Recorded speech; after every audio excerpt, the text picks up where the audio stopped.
नमस्कार, मैं हूं सत्यपाल और आप देख रहे हैं CWB हिंदी न्यूज। मौसम की जानकारी। उत्तर भारत के लिए मौसम विभाग की भविष्यवाणी।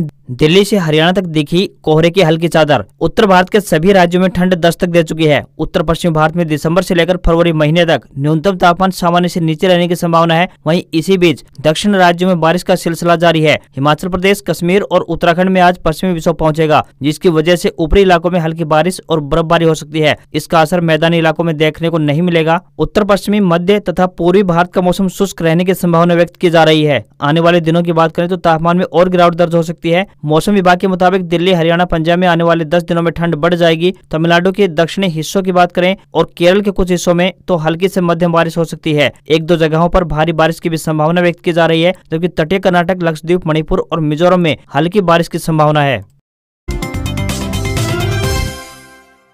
Estate exam update. एस्टेट परीक्षा की तैयारियां पूरी, निगरानी के लिए स्थापित किया hi-tech command and control centre. प्रत्येक परीक्षार्थी पर होगी नजर। हरियाणा विद्यालय शिक्षा बोर्ड ने 3 व 4 दिसंबर को होने वाली अध्यापक पात्रता परीक्षा की सभी तैयारियां पूरी कर ली हैं। बोर्ड द्वारा अभूतपूर्व प्रबंध किए गए हैं, जिसके चलते परीक्षाएं शांतिपूर्वक संचालित करवाई जाएंगी। बोर्ड अध्यक्ष डॉक्टर VP यादव एवं सचिव कृष्ण कुमार ने बताया कि परीक्षाओं की पल पल की मॉनिटरिंग करने के उद्देश्य से भिवानी बोर्ड मुख्यालय पर एक हाईटेक कंट्रोल रूम बनाया गया है। प्रत्येक कक्ष में CCTV कैमरे लगाए गए हैं, जिसका संपर्क परीक्षा केंद्र पर प्रत्येक कक्ष में लगे CCTV कैमरे से लाइव रहेगा। प्रत्येक परीक्षार्थी के ऊपर हाईटेक कंट्रोल रूप से नजर रखी जाएगी। यदि परीक्षार्थी निगरानी के दौरान नकल में संलिप्त पाया जाता है या संदेह के दायरे में आता है तो तुरंत प्रभाव से ऑनलाइन केस दर्ज किया जाएगा। वहीं परीक्षार्थी परीक्षा आरंभ होने से 2 घंटे 10 मिनट पहले परीक्षा केंद्र पर पहुंचना होगा। लेवल 3 यानी PGT की परीक्षा का समय 3 दिसंबर शनिवार यानी आज साय 3 बजे से 5:30 बजे तक रहेगा। परीक्षार्थियों का प्रवेश समय की बात करें तो 12:50 पर प्रारंभ होकर 2 बजे तक रहेगा। आयुष्मान कार्ड बनवाने के लिए बच्चों व बुजुर्गों के आधार कार्ड में बायोमेट्रिक करवाएं अपडेट। बच्चों व बुजुर्गों को बायोमेट्रिक मिलान न होने के कारण आयुष्मान कार्ड बनवाने में हो रही परेशानी के चलते उन्हें बायोमेट्रिक आधार कार्ड में अपडेट करवाने की हिदायत दी गई है। जिन आवेदकों को 20 वर्ष से कम आयु के बच्चों व 60 वर्ष से अधिक आयु के बुजुर्गों के बायोमेट्रिक मिलान न होने के कारण आयुष्मान कार्ड बनवाने में परेशानी आ रही है, वे बच्चों बुजुर्गों के बायोमेट्रिक आधार कार्ड में अपडेट करवा लें, ताकि उन्हें आयुष्मान कार्ड बनवाने में परेशानी न आए। सैनिक स्कूल में प्रवेश परीक्षा के लिए आवेदन की तिथि बढ़ाई गई। अब दिसंबर तक करें अप्लाई। अखिल भारतीय सैनिक स्कूल प्रवेश परीक्षा के लिए आवेदन की तिथि को बढ़ाकर 5 दिसंबर कर दिया गया है। इससे पहले प्रवेश परीक्षा के लिए ऑनलाइन आवेदन की तिथि 30 नवंबर थी। प्रवेश परीक्षा के आवेदक विद्यार्थी उम्मीदवार 7 से 11 दिसंबर तक आवेदन में त्रुटि सुधार कर सकते हैं। सैनिक स्कूल में कक्षा 6वीं व 9वीं में प्रवेश के लिए राष्ट्रीय परीक्षा एजेंसी यानी NTA के द्वारा परीक्षा 8 जनवरी 2023 को आयोजित करवाई जाएगी। परीक्षा की तिथि व आवेदन प्रक्रिया में कोई बदलाव नहीं किया गया है। कक्षा 6 में प्रवेश के लिए आयु 31 मार्च 2023 को 10 से 12 वर्ष के बीच होनी चाहिए। बालिका उम्मीदवार केवल कक्षा 6 के लिए आवेदन कर सकती हैं। वहीं कक्षा 9 में प्रवेश के लिए आयु 13 से 15 वर्ष के बीच होनी चाहिए और प्रवेश के समय किसी भी मान्यता प्राप्त स्कूल से कक्षा 8 उत्तीर्ण होना चाहिए। हरियाणा में शपथ ग्रहण समारोह आज। जिला पार्षदों को DC दिलाएंगे जिला सचिवालय में शपथ। हरियाणा के ग्रामीण क्षेत्र से पंचायती राज चुनाव के तहत लगाई गई आदर्श आचार संहिता को हटा दिया गया है। हरियाणा में पंचायत चुनाव में जीते उम्मीदवारों को आज इंतजार खत्म होने वाला है। आज जिले भर से चुने गए सरपंचों, पंचों, ब्लॉक समिति सदस्यों व जिला पार्षदों को शपथ दिलाई जाएगी। जिला परिषद के सदस्यों का शपथ ग्रहण समारोह जिला सचिवालय के सभागार में किया जाएगा, जबकि ब्लॉक समिति सदस्यों के लिए लगभग सभी खंडों पर कार्यक्रम आयोजित कर शपथ दिलाई जाएगी। इसके अलावा सरपंच और पंचों को ग्राम पंचायत स्तर पर शपथ दिलाई जाएगी। सुबह 11 बजे कार्यक्रम होगा, जिसमें मुख्यमंत्री मनोहर लाल खट्टर और पंचायत मंत्री देवेंद्र सिंह बबली ऑनलाइन YouTube के माध्यम से जुड़कर नवनिर्वाचित जिला परिषद सदस्य, ब्लॉक समिति सदस्य, सरपंच व पंचों को संबोधित करेंगे। सिलेंडर में बिकती सांसें अनोखे ढंग से लोगों को पर्यावरण बचाने का संदेश दे रहे हैं ग्रीनमैन। ग्रीनमैन के नाम से पहचान बना चुकी यमुनानगर के मंगा सिंह पर्यावरण बचाने के लिए 20 वर्ष से लगे हुए हैं। वह अनोखे ढंग से लोगों को पर्यावरण बचाने का संदेश दे रहे हैं। वह अक्सर बड़े मेलों व स्कूलों में जाकर बच्चों को पर्यावरण बचाने व अधिक से अधिक पेड़ लगाने का संदेश देते आ रहे हैं। बात करें कुरुक्षेत्र में गीता महोत्सव की, तो जहाँ एक और महोत्सव के सरस और शिल्प मेले में विभिन्न राज्यों की लोक कला, शिल्प कला के दर्शन हो रहे हैं। गीता का सार सारी दुनिया को सुनने को मिल रहा है। वहीं ग्रीनमैन मंगा सिंह अपनी विशेष वेशभूषा से महोत्सव में आने वाले पर्यटकों व श्रद्धालुओं को पर्यावरण संरक्षण का संदेश दे रहे हैं। सिलेंडर में बिकती सांसें, पेड़ लगाओ पर्यावरण बचाओ जैसे स्लोगनों व पीठ पर सिलेंडर का मॉडल व उसमें पेड़ की प्रतिकृति को स्थापित कर ग्रीन मैन मंगा सिंह लोगों को जागरूक करते हुए दिखाई दे रहे हैं। वे अब तक 20,000 से अधिक पेड़ लगा चुके हैं। वह हर वर्ष 150 से अधिक पौधे लगाते हैं और 5 वर्ष तक उनकी रक्षा भी करते हैं। मंगा सिंह पिछले 3 वर्षों से गीता महोत्सव में आकर लोगों को अधिक से अधिक पेड़ लगाने की भावनात्मक अपील भी कर रहे हैं। 2069 टीजीटी और पीजीटी अध्यापकों की पूरी हुई ख्वाहिश, सीएम ने एक क्लिक के साथ दिए जॉब ऑफर लेटर। हरियाणा के मुख्यमंत्री मनोहर लाल का मानना है कि सही मायनों में अध्यापक राष्ट्र का निर्माता होता है। इसलिए उन्होंने शिक्षा विभाग के अधिकारियों को निर्देश दिए हैं कि जिन स्कूलों में अध्यापकों की आवश्यकता है उसकी जानकारी तत्काल हरियाणा कौशल रोजगार निगम को उपलब्ध करवाएं। उन्होंने स्पष्ट किया कि अध्यापकों की कमी के चलते बच्चों की पढ़ाई कतई प्रभावित नहीं होने देंगे। इस कड़ी में मुख्यमंत्री ने बेरोजगार शिक्षकों को एक और मनोहर सौगात देते हुए हरियाणा कौशल रोजगार निगम के माध्यम से अनुबंध आधार पर रखे जाने वाले 2069 टीजीटी और पीजीटी अध्यापकों को अपने निवास संत कबीर कुटीर से एक क्लिक के माध्यम से ऑनलाइन जॉब ऑफर लेटर प्रदान किए हैं। सभी पंजीकृत आवेदकों को उनके पंजीकृत मोबाइल नंबर पर एसएमएस के माध्यम से जॉब ऑफर लेटर की सूचना तथा अन्य आवश्यक जानकारी साझा की गई है। लेटर प्राप्त करने वाले कुछ अध्यापकों ने मुख्यमंत्री की इस व्यवस्था के लिए उनका आभार व्यक्त किया। कुछ का मानना था कि हमने सपने में भी नहीं सोचा था कि अध्यापक की लगातार 2 बार भर्ती मात्र 26 दिनों के अंतराल पर पूरी हो जाएगी। उल्लेखनीय है कि 23 नवंबर को 2075 टीजीटी और पीजीटी अध्यापकों को इसी प्रकार ऑनलाइन जॉब ऑफर लेटर प्रदान किए गए थे। हरियाणा में 17 आईएएस और एचसीएस अफसर बदले, करनाल व रोहतक के कमिश्नर बदले, पलवल डीसी को हटाया गया। वहीं अंबाला में नए निगम कमिश्नर तैनात। हरियाणा में बड़ा प्रशासनिक फेरबदल हुआ है। सरकार ने 17 अफसरों को बदल दिया है। इनमें रोहतक और करनाल डिवीजन के कमिश्नर भी शामिल हैं। संजीव वर्मा को रोहतक डिवीजन का नया कमिश्नर लगाया गया है। उनके जगह पर साकेत कुमार को करनाल का नया कमिश्नर लगाया गया है। हरियाणा सरकार ने कृषि निदेशक के तौर पर नरहरि सिंह बागड़ को नियुक्ति प्रदान कर दी है। यह पद अभी तक खाली पड़ा हुआ था। इसके अलावा अंबाला के निगम कमिश्नर का जिम्मा प्रशांत पंवार को दिया गया है। वहीं पलवल के डिप्टी कमिश्नर मुनीष शर्मा को बदल दिया गया है। उनके जगह पर नेहा सिंह को नया डीसी बनाया गया है।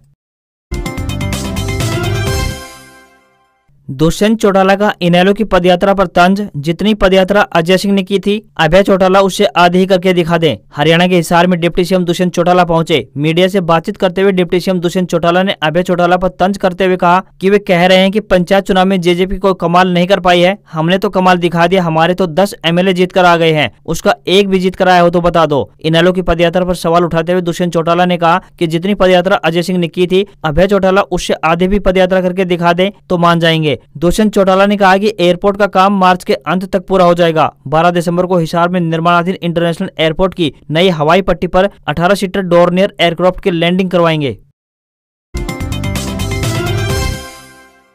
रेवाड़ी में 4 साल के संघर्ष के बाद एम्स का रास्ता हुआ साफ, सीएम खट्टर ने दी मंजूरी। हरियाणा के रेवाड़ी में ग्रामीणों के करीब 4 साल के संघर्ष के बाद माजरा भाड़ के गांव में एम्स बनने का रास्ता लगभग साफ हो गया है। चंडीगढ़ में गुरुवार को हुई कैबिनेट की बैठक में मुख्यमंत्री मनोहर लाल ने जमीन लीज पर देने की मंजूरी प्रदान कर दी है। इससे न केवल माजरा भाड़ की बल्कि राजस्थान के बहरोड और अलवर जिले सहित रेवाड़ी के लोगों में भी खुशी की लहर दिखाई दे रही है। ऐसे में जल्द ही शिलान्यास किए जाने की उम्मीद है। बैठक में मुख्यमंत्री ने एम्स की स्थापना के लिए केंद्रीय स्वास्थ्य एवं परिवार कल्याण मंत्रालय को ₹1 प्रति एकड़ की दर से 99 वर्ष के लिए 210 एकड़ 3 कनाल 5 मरला भूमि पट्टे पर देने के प्रशासनिक विभाग के प्रस्ताव को मंजूरी प्रदान कर दी है।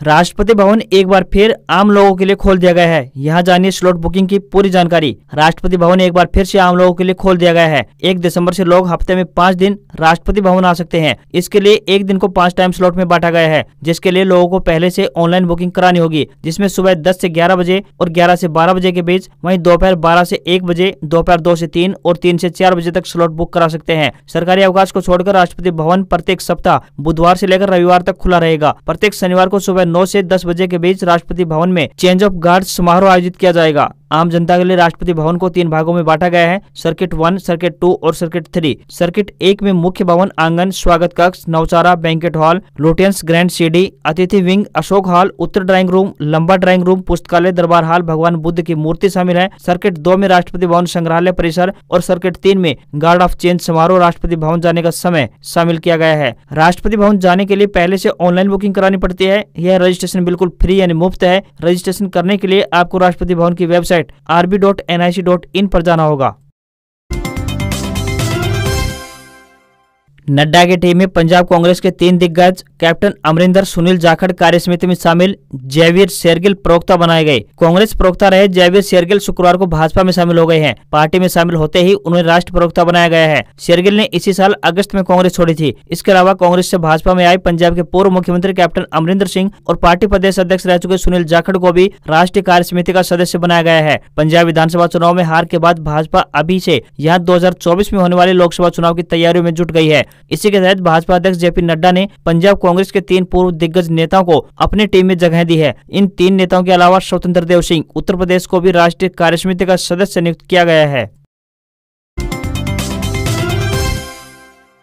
रूस ने पाकिस्तान को खाली हाथ लौटाया। क्रूड ऑयल पर भारत की तरह 40% डिस्काउंट मांगा था। पुतिन सरकार ने कहा नहीं देंगे। रूस ने पाकिस्तान से 2 टूक कह दिया है कि वो भारत की तरह सस्ता क्रूड ऑयल नहीं देगा। 2 महीने में दूसरी बार पाकिस्तान सरकार का एक डेलीगेशन मॉस्को गया था। वहां उसने व्लादिमीर पुतिन सरकार से अपील की थी कि वो पाकिस्तान को 40% डिस्काउंट पर ऑयल सप्लाई करे। रूस ने इससे साफ इनकार कर दिया है। रूस ने यह भी कहा है कि उसके पास फिलहाल जो ऑर्डर है वो सिर्फ उन्हीं को पूरा करेगा। फरवरी में पाकिस्तान के तब के प्रधानमंत्री इमरान खान मॉस्को गए थे और उन्होंने भी तब राष्ट्रपति पुतिन से पाकिस्तान को सस्ता तेल देने की डिमांड की थी। तभी पुतिन ने इसे खारिज कर दिया था। पाकिस्तान के अखबार द न्यूज ने गुरुवार को एक रिपोर्ट में बताया है कि रूस ने पाकिस्तान की सस्ते तेल की अपील को ठुकरा दिया है। रूस ने साफ कह दिया है कि उसके सप्लाई स्लॉट बुक है और वो भारत जैसे बड़े अपने खरीदार देश को नाराज नहीं कर सकता है। पाकिस्तानी डेलीगेशन 29 नवंबर को मॉस्को पहुंचा था। आपको यहाँ पर बताते चले कि खपत के मामले में अमेरिका और चीन के बाद भारत दुनिया का सबसे बड़ा देश है। वहीं अमेरिका और सऊदी अरब के बाद रूस दुनिया में कच्चे तेल का तीसरा सबसे बड़ा उत्पादक देश है। जनवरी 2023 से महंगी हो जाएंगी मारुति सुजुकी की कारें। कंपनी अपने सभी कार मॉडल्स के प्राइस बढ़ाने का कर रही है प्लान। देश की सबसे बड़ी कार निर्माता company Maruti Suzuki India limited ने अपनी कारों की कीमतें बढ़ाने का ऐलान कर दिया है। जनवरी 2023 से कंपनी अपने सभी मॉडलों की कीमतों को बढ़ाने का प्लान बना रही है। इस बात की जानकारी मारुति सुजुकी ने शुक्रवार को एक्सचेंज फाइलिंग में दी है। हालांकि मारुति ने यह नहीं बताया है कि कारों की कीमतों को कितना बढ़ाया जाएगा। कंपनी ने जनवरी 2023 में प्राइस इंक्रीज करने का प्लान बनाया है, जो सभी मॉडलों में अलग अलग होगी। 8 दिन बाद गिरावट में बंद हुआ शेयर बाजार। सेंसेक्स 415 अंक गिरकर 62,868 पर बंद हुआ। निफ्टी 116 अंक टूटा। मीडिया शेयर चढ़े। भारतीय शेयर बाजार में हफ्ते के 5वें और आखिरी कारोबारी दिन गिरावट देखने को मिली है। सेंसेक्स 415 अंकों की गिरावट के साथ 62,868 के स्तर पर बंद हुआ। निफ्टी 116 अंक गिरकर 18,696 के स्तर पर पहुंच गया है। बाजार में लगातार 8 दिनों की तेजी के बाद ये गिरावट सामने आई है। Apollo hospital, tech Mahindra, doctor Reddy, Tata steel, Grasim, BPCL, UPL, ONGC, IndusInd bank, SBI life समेत निफ्टी के 18 शेयरों में तेजी दिखाई दी है। तो वहीं Eicher Motors, Tata consumer, Mahindra and Mahindra, hero MotoCorp, Hindustan Unilever समेत निफ्टी के 31 शेयरों में गिरावट देखने को मिली है। वहीं सराफा बाजार की बात करें तो बाजार में सोने और चांदी में तेजी देखने को मिली है। 24 कैरेट सोना 53,656 रुपए प्रति 10 ग्राम पर बंद हुआ। चांदी की बात करें तो ये 64,434 रुपए प्रति किलोग्राम पर पहुंच गई है। रुपया डॉलर के मुकाबले 6 पैसे कमजोर हुआ है। $1 का रेट 81 रुपए 32 पैसे के स्तर पर पहुंच गया है। आज खबरों बस इतना ही। देखते रहिए CWB हिंदी न्यूज। नमस्कार।